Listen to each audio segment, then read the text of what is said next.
Good evening, I'm Sandra Sully. Welcome to 10's Late News. I am not moving. The only way I'll move out of here is in a pine box. Paedophile standoff. Neither side backing down as authorities try to force out Dennis Ferguson. Unfortunately, I am impotent. And have been for a number of years. Unaware and not sorry. Kyle Sandilands flies home, ready to go back on air. What you've said, a lot of people have been offended by your comments. Not that I'm aware of, Dale.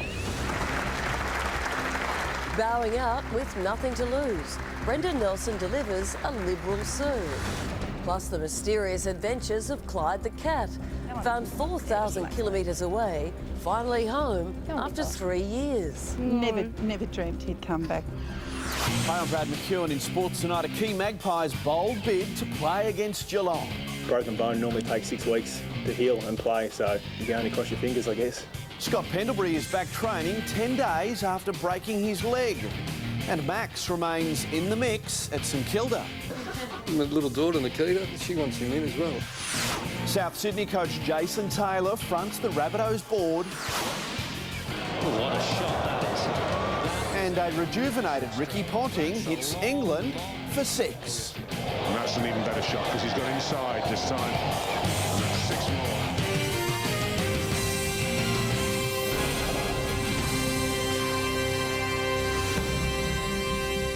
Angry vigilantes have been stirring up trouble tonight, trying to force out paedophile Dennis Ferguson from his new Sydney home.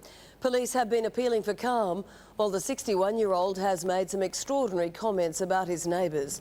Richard Davies has the latest from Right tonight. Richard? Well, Sandra, things have gone from bad to worse tonight. There's been an attack after an altercation. Now, what's happened is 3 vigilantes have jumped a fence and they've run through the complex and started abusing some of the residents. Now, it's understood that someone was attacked with a broken bottle and they were cut. Now, the 3 vigilantes did flee, and it happened when the police had actually left the property unguarded.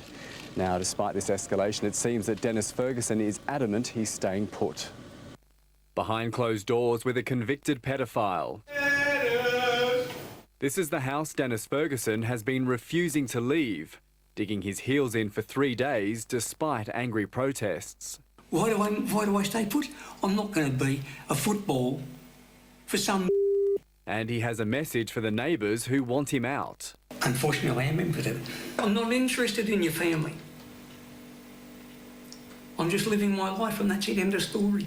As locals step up the campaign to get the child molester moved, there are signs that Ferguson may consider changing his mind. He agreed to a meeting with Housing Department officials this afternoon to discuss his position. A constructive meeting, and we look forward to a solution that works for the general community here. Police are now guarding the unit complex after an unlit Molotov cocktail was found nearby. Ferguson knows too well his stubborn attitude could inflame the situation. They get tougher, then I get carried out of here, having been murdered, condoned by the state government. Residents say they will continue to protest until he's gone, but only by peaceful means. This is an educational way of dealing with it, not a vigilante thing. If it gets me killed, it gets me killed. Richard Davies, 10 News. Shock jock Kyle Sandilands has flown back to Australia, saying he's unaware of the controversy he's caused. Despite plunging ratings and lost sponsors, Sandilands insists he will be back on air next week. 2 weeks in the States can erase a lot of bad memories. Do you think your job's safe? I'm pretty sure it's safe. Are you back for crisis talks? No, I'm back to go back on air next week. The shock jock flew into Sydney apparently oblivious to the outrage he sparked when he suggested comedian Magda Szubanski could lose more weight if she was in a concentration camp. What you've said, a lot of people have been offended by your comments. Not that I'm aware of, Dale. He exited through the emergency door into his own professional crisis, and while good mate Brian McFadden was given a ride home, there was some fairly beefy security on hand. Don't touch me. I'm not touching you. Well, it was just a day after he copped a battering in the latest radio ratings, losing almost 1 in 5 listeners. Despite the public backlash, Kyle's radio bosses insisted they would not be prejudging him before their meeting. I think the show's going to be a bit boring without him if he doesn't come back. I don't listen to him at all, but I've been following his news. He headed straight for his Sydney mansion, and unlike last time when awaiting media were obviously not welcome, this time his wife Tamara came out to offer a sweetener, some cupcakes. Do you want one? Sure. Oh, no, actually, a bit of you might poison me. I didn't poison, I swear to God. Kyle Sandilands must be hoping his bosses will be a little more forgiving. Ali Donaldson, 10 News. The Victorian Premier admits that racial violence against Indian students has damaged the state's reputation overseas. In the latest attack, a gang of 70 has assaulted and abused an Indian family.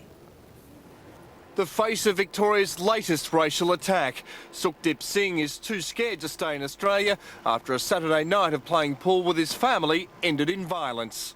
I'm feeling nervous, scary, and I don't know what can I do for him.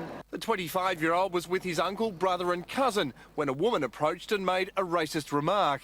Half an hour later, the family was attacked by a gang of up to 70 people. The victims in no doubt they were targeted. Everybody can see it's a racial attack. If the people saying go back to your country, go get the hell out of here, go to India, what do you think this is? All four were taken to hospital. Mr. Singh may require surgery. There are now fresh instances of Indians being attacked in Australia. The attack has made headlines in India. Victorian authorities deny they covered up the story here. So there's been no deliberate attempt to suppress it.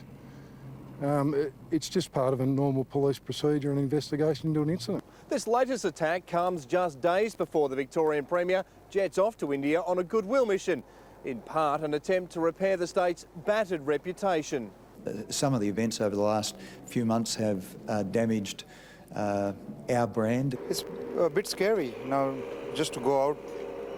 It's just they are picking up on Indians now. Gerard Sholton, 10 News.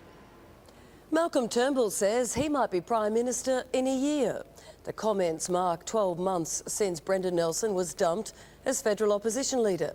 He left Parliament today after giving a Liberal serve.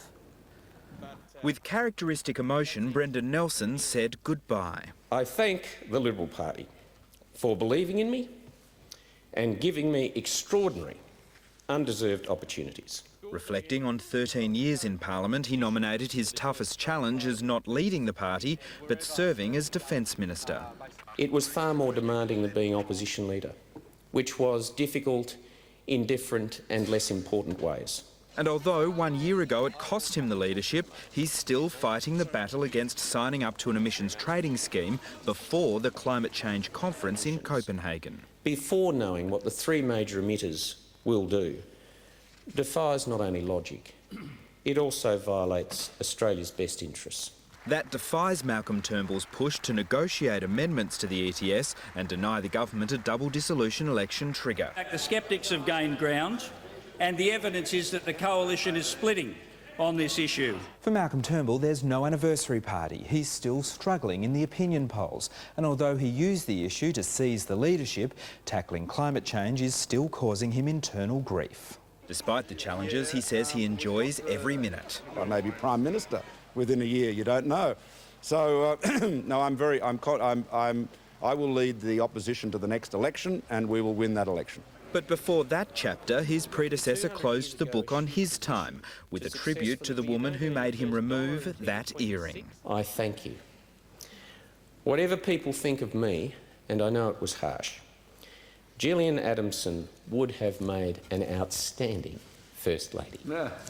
Thank you. Brad Hodson, 10 News. Still with the Liberal leaders, and Malcolm Turnbull has spoken of his harrowing and gut-wrenching personal experience of losing an unborn child. He joined other prominent Australians today, appealing for greater understanding of the 70,000 pregnancies that end each year in miscarriage or stillbirth. A happy ending. She's sleeping much better today. Yes. Emma Kate Williams was born yesterday to Anna and Greg. So lucky, yeah, so very lucky. But 1 in 4 Australian pregnancies end in the death of the child. Some prominent Australians joined today in appealing for a deeper conversation about such loss. It is a harrowing, gut-wrenching experience for parents at the time. He knows the Turnbulls experienced 2 miscarriages. For publishing Queen Deborah Thomas, it was the pain of a son who lived less than an hour. We scattered the ashes at my sister's farm and planted a tree. For all the wonders of medical science, these stories are increasingly common. Australia is in the middle of a baby boom. At about 280,000 children being born a year, that is the greatest number in this country's history. But that also means an increasing number of would-be parents grappling with the loss of a child. The 10 Network's Lexi Hamilton-Smith says she can only now talk about the pain of repeated losses under IVF. I cried a river of silent tears and laid in bed all day and told the producer I had a stomachache. Steve Jones told of his son, born at 24 weeks. When Matthew was first born, his organs were still forming. His skin was literally like tissue paper. But Matthew lived. His father appealed for $25,000 for research into retinopathy, the major cause of blindness among premature children. It was immediately pledged, personally, by Malcolm Turnbull. Hugh Rimmington, 10 News. And for families who've lost babies, there is a special 24-hour counselling service. The telephone number is 1300 266 643. After the break, a gruesome twist sparks a new search in America's sex slave case and how to help cure nut allergies.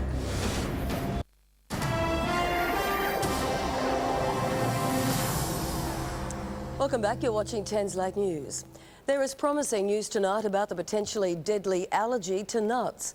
A paediatrician has been curing patients by feeding them non-allergenic nuts. It is definitely encouraging, and the results definitely are better than we have expected. As a parent of a 19-year-old with peanut allergy, I've been told about a cure since he was 3.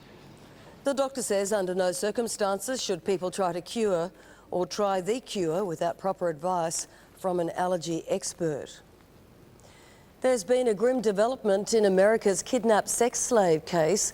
A piece of bone has been discovered at the abductor's former home. Police think they know who the victim is. Teams of police returned to the Garridos' California compound.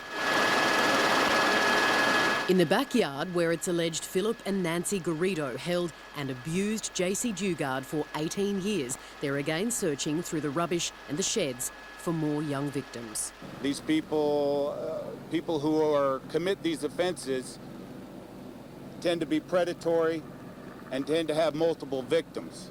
Police suspect a bone fragment found on the site could be one of 2 other missing girls. 13-year-old Eileen Michaloff went missing in 1989. 9-year-old Michaela Garrick was dragged into a car a year earlier, just a few years before JC Dugard. If JC Dugard can be found alive and come home after 18 years, then my daughter can be found alive and come home after 18 years. Both missing girls were snatched in broad daylight, and Michaela was abducted only months after Philip Garrido was released from jail. Police say the similarities to JC's case are striking. The similar vehicle descriptions between the vehicle used in 1988 and the vehicle towed off the Garrido property recently. Previous visits to the Garrido home had failed to uncover JC and her children. Police are determined this time they won't miss a thing. If we find anything to believe that we need to tear down the house, then we will certainly pursue that. In the United States, Emma Dallymore, 10 News.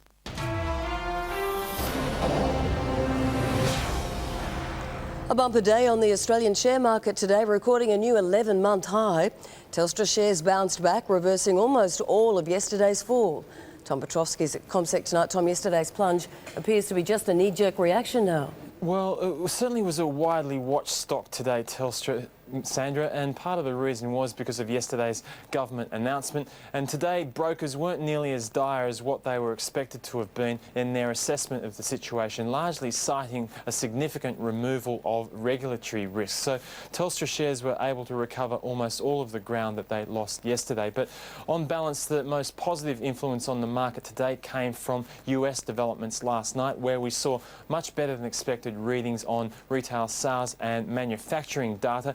but we also heard some very uplifting comments from three important individuals to the market. The world-famous investor Warren Buffett said that he saw value in stocks at the moment. Rupert Murdoch said that the advertising market in the US had improved significantly over the course of the last 4 months, and that most jurisdictions globally had experienced a slight lift in recent history. But arguably the most important words came from the US Fed Chairman Ben Bernanke, who said that the US recession is likely over, but he offered the caution that growth will probably be quite anemic in 2010. But as far as Asian markets were concerned, it was off to the races, and the Australian market was one of the better improvers there. Anything that was leveraged to an improving economy did well. So industrial, energy, mining and financial stocks were all leading the charge higher today. As far as Wall Street is concerned, we're just waiting for some important news on industrial production, but at this stage US futures are pointing higher. All right, thank you, Tom. By the day's end for the local bourse then, as Tom mentioned, it was a pretty big day. The All Ords was up 2.5%. Telstra bounced 4%, a 4% rise for the CommBank too. It was the best of the big banks, and Rio Tinto the best performer of the global miners. On the cross rates, the Australian dollar is buying 86.5 American cents. Gold is above $1,000 US an ounce, and oil $71 US a barrel. After 3 years and nearly 4,000 kilometres, Clyde, the adventurous cat, has been reunited with his owners in Tasmania. The friendly feline disappeared from his home near Hobart in 2006. 5 months ago, he turned up in Cloncurry, Queensland, where a vet recently discovered his microchip and sent him home to his family. Never dreamt he'd come back. Really didn't. Yeah. It's not known how he got to Queensland, but what adventures he had in between, if only cats could blog. Sports tonight now with Brad McEwen. A Brad, one Collingwood player is doing his absolute utmost to make a remarkable comeback this weekend. That is right, Sandra. Scott Pendlebury was running around the MCG today, kicking and marking. That's not unusual. What is unusual is 10 days ago, he broke his leg.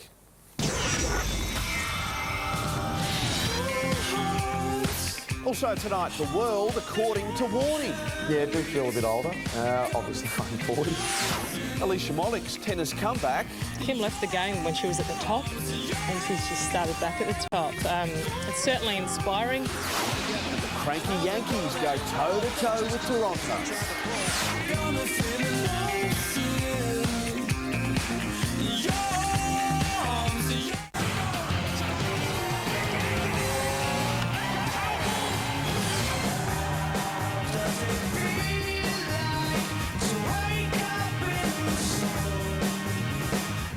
Good evening and welcome to Toyota Sports Tonight. Collingwood midfielder Scott Pendlebury is working overtime to be fit for Saturday night's preliminary final against Geelong. Jeremy Arnold is in Melbourne. Jeremy, let's be honest, it'd be nothing short of a miracle if he plays.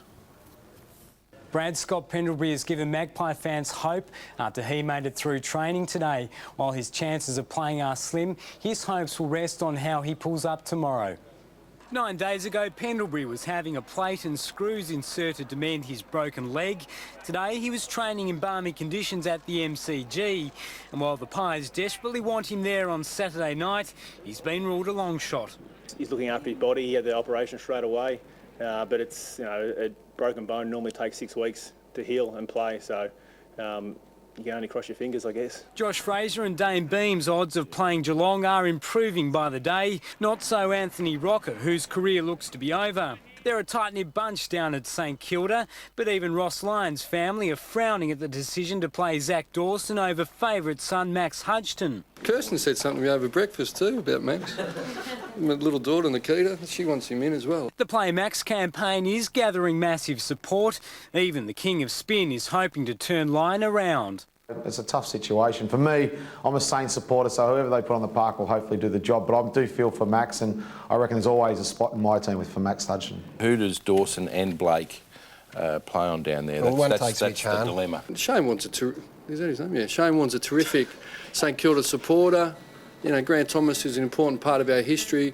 They're really entitled to their opinion, and we don't discourage it at all, but it has no bearing within St Kilda and the inner sanctum. Sean Burgoyne's dismal season at Port Adelaide has him jet-setting to Melbourne to start talking trade deals. It's just time for a change for myself. My family needs a change, and that's basically where we're coming from. So I'd like to continue my career in Melbourne, and that's where we come from. Hawthorn, Essendon and Melbourne are in the running, but the 2006 All-Australian denies the brown and gold jumper beckons. It's very premature. Obviously, it's been in the media for a bit, so a lot of clubs have been in contact with my manager, but yeah, I haven't spoken to anyone personally. My manager's been talking to a few clubs, so that's basically where it's at. The Power's threats to send him to Melbourne no deterrent. Burgoyne reportedly more than happy to join cousin Aaron Davey and former Port assistant coach Dean Bailey. And before I go, Essendon skipper Matthew Lloyd is expected to announce whether he'll play on in 2010 by the end of next week. And Brett Deledio has won Richmond's best and fairest.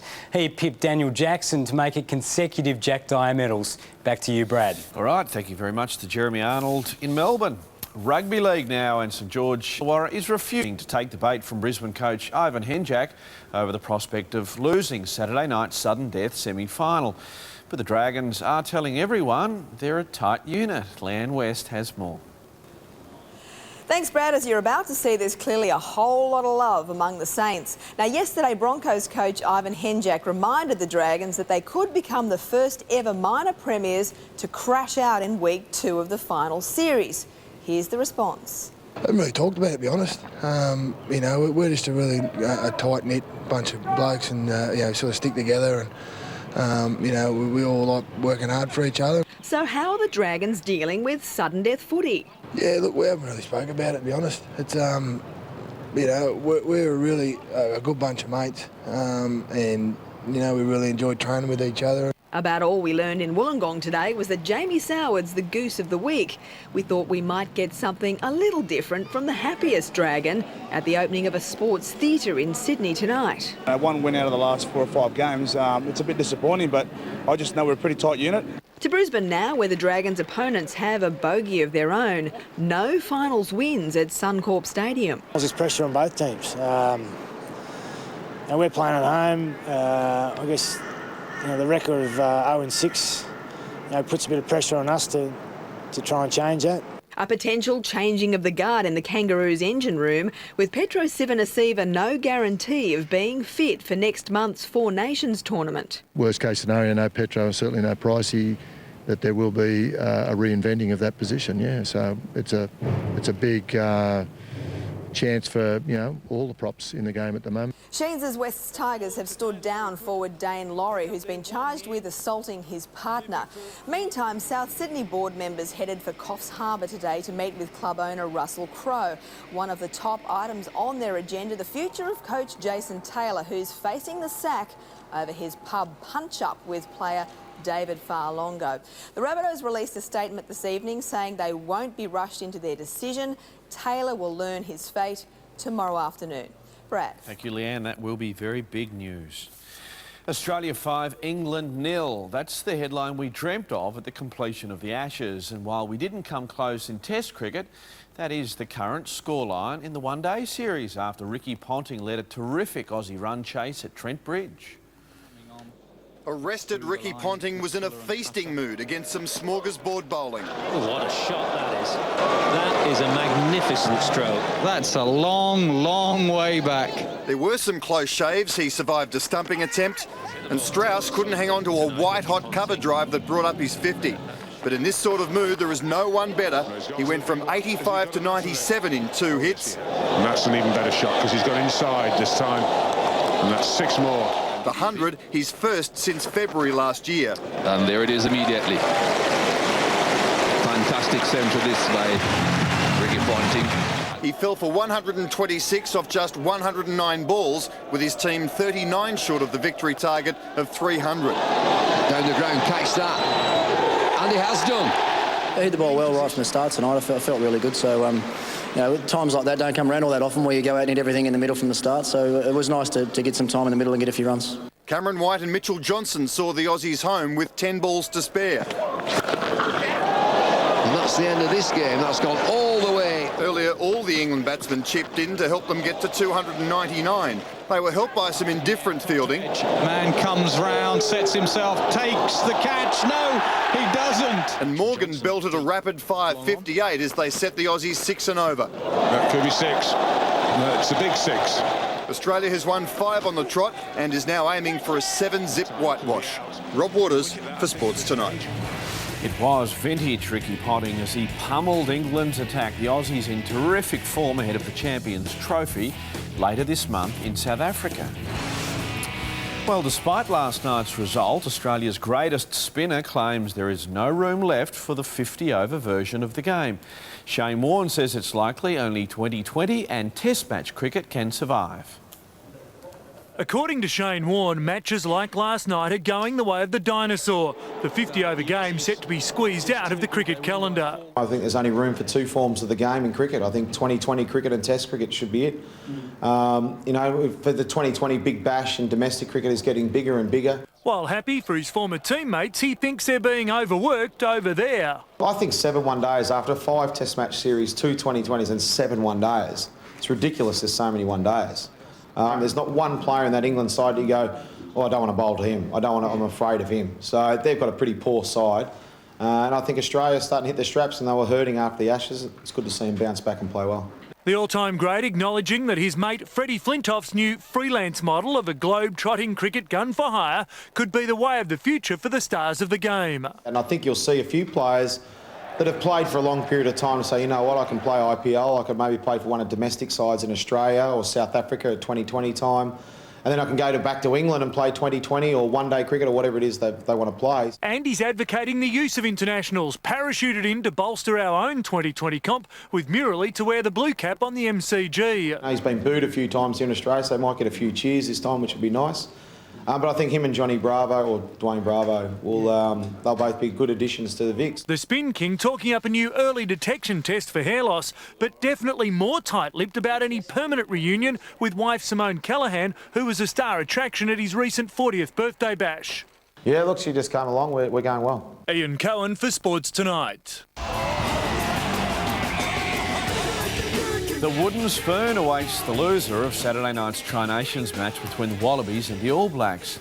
And Wallabies coach Robbie Deans is hoping his young team can finally end a long-running drought across the ditch. Even in rugby-mad New Zealand, this Wallabies team is youthful to the point of anonymity. You're a young gun. Oh, you've been around for years. No, bro, that's James O'Connor, bro. Not, in fact, Drew Mitchell, but it was a fair enough case of mistaken identity. Both have the youthful looks, the blonde highlights, and are untainted by years and years of Kiwi domination. Yeah, it's going to be a good game. Yeah, like I said, the All Blacks looking good, and yeah, just looking forward to it. It's that youthful enthusiasm coach Robbie Deans will be hoping to harness as his team looks to turn around an 8-year, 9-match losing streak across the Tasman. And I guess the one thing you get with a young group is they're not too burdened by the past. It may be as good a time as any to strike. The All Blacks have rung in 5 changes to the side that lost to the Springboks last week, in the process turning Saturday's match into a Tri-Nations dead rubber. One of them is forward Tom Donnelly, whose selection took the lock by surprise, as did today's media conference. The forwards had a meeting, we talked about a few lineouts, and Graham named the team, and I sort of thought, shit, I better start paying attention here. So, yeah, excuse my language then too, crikey. Sorry about that. Andrew Blow for Sports Tonight. Kim Clijsters pulled off a comeback of massive proportions at the US Open. Now Australia's Alicia Molik is trying to follow suit. The former world number 8 has returned to the court in the top end.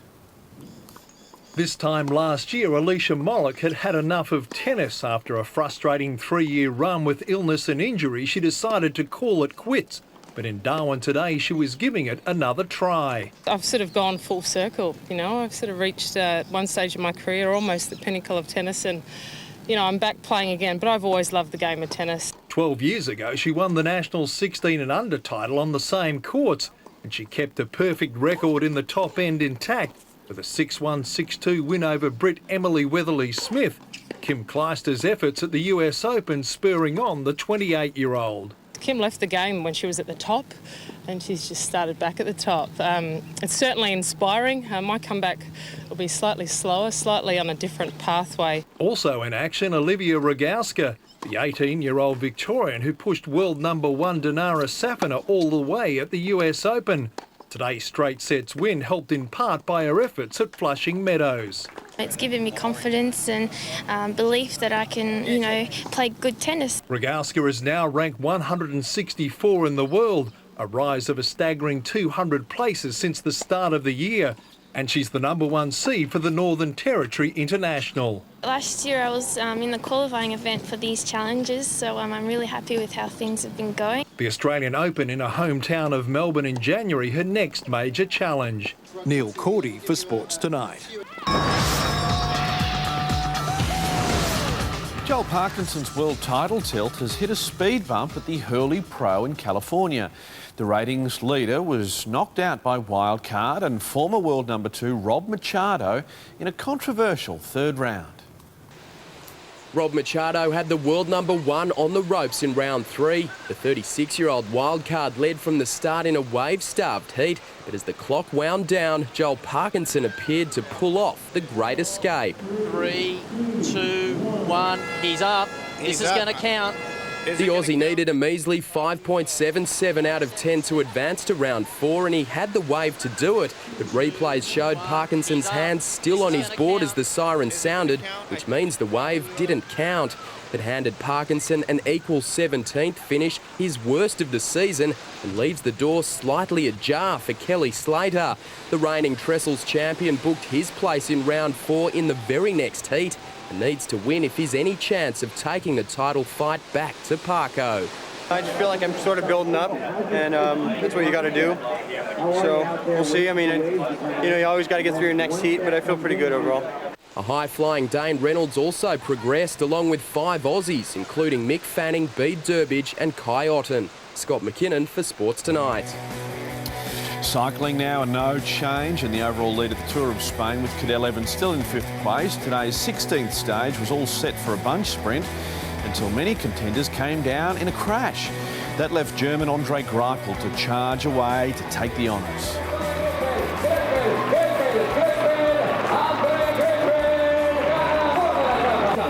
Evans is 1 minute and 51 seconds behind leader Alejandro Valverde. Every now and then in baseball, someone wears one from the pitcher, and as was the case in this morning's match between the Blue Jays and the Yankees, sometimes the opposition seeks revenge. After Jesse Carlson's pitch missed the plate by a long way, the batter involved smelled a rat and dropped a shoulder. Going at it. Both benches clear. Shelley Duncan right in the middle. So is Joe Girardi as they're trying to pull all the players apart. Now, we think honours were shared in the fight, but the Blue Jays won the match 10-4. 2 massive games of footy coming up this weekend in the AFL. Before that, though, let's take a look back at the best goals and the best marks from last weekend's finals football. Brisbane just getting a feel for this now. They're working back into it. Bounces to Brown. McGrath is through. Nobody ahead. McGrath runs to 55. And this kick looks pretty good. He's kicked a goal. Brown's going to load it up and give him a one-on-one. And Morrison, Bradshaw, terrific contest. Bradshaw butters up, gets a little toe poke, and he gets it through for his third. Going back, wonderful courage, Peckin. Whoops, charge down was the kick. Snap at goal is good. Well done by Redden.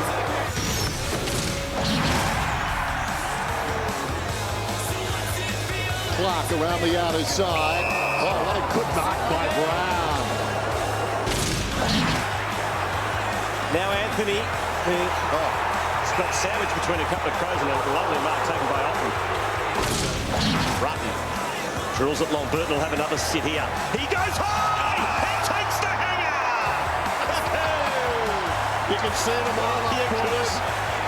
He was about 4 deep. He was the last one to go. In fact, I'm not so sure he got off the ground. He did all right. No, he did, yeah. And he took it all the way to the ground.